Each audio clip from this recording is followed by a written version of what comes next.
जानेंगे। सूत्र के बाद हम लोग उस पर मैथ पढ़ेंगे। तो सबसे पहले होता है ए बराबर होता है प्रथम पद, ठीक है। डी बराबर होता है सर्व अंतर, डी सर्व अंतर होता है। एन होता है पदों की संख्या, पदों की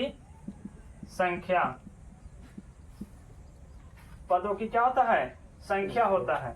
उसको बाद होता है एसएन, एसएन बराबर होता है पदों का योग होता है। उसको बाद होता है एल बराबर होता है अंतिम पद,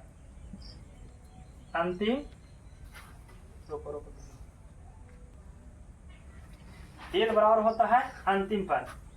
अब हम लोग जानेंगे टीएन बराबर एक सूत्र होता है A plus N minus 1 into D होता है। एसएन बराबर सूत्र होता है एन बटा 2 into 2a plus N minus 1 into D होता है। एक और सूत्र होता है एसएन बराबर एन बटा 2 इंटू ए प्लस एल होता है। अब हम लोग जानेंगे जैसे एपी के बारे में।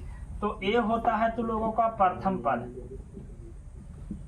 पद और ए प्लस डी होता है दूसरा पद और ए प्लस 2d होता है तीसरा पद।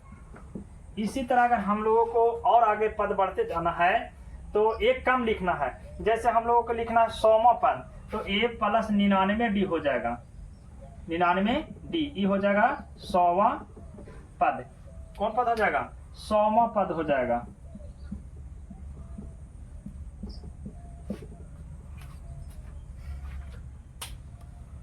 चलो देखो, अब एक मैथ हम दिए हैं, ठीक है। इसमें लिखे हैं कि एपी 5, 10, 15, 20, 25 डॉट का प्रथम पद और सर्वांतर निकालना है।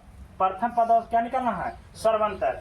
तो प्रथम पद जो होता है पहला होता है, देखो ये, तो ए हो जाएगा तुम लोगों को 5 और डी जो होता है सर्वांतर होता है कि देखते हैं कि कितना का अंतर जा रहा है, ठीक है। तो ये सर्वांतर का सूत्र अगर लिखना चाहेंगे तो लिखेंगे दूसरा पद माइनस पहला पद, दूसरा पद माइनस पहला पद। तो दूसरा पद है 10 और पहला पद है 5, तो डी का मान कितना हो जाएगा, 5 हो जाएगा। यानी प्रथम पद हो गया ए यानी 5 और दूसरा पद भी हो जाएगा यानी सर्वांतर भी हो जाएगा 5, ठीक है।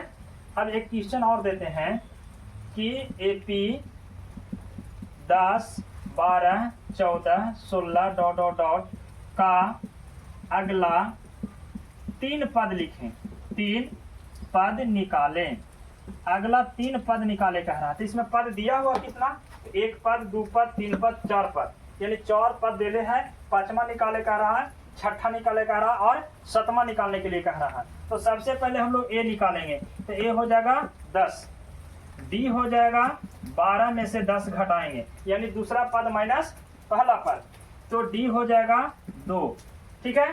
तो इसमें कितने पद दिया हुआ, 1, 2, 3, 4, यानी हमको अब निकालना है एपी का अगला 3 पद, एपी का अगला 3 पद, अगला 3 पद।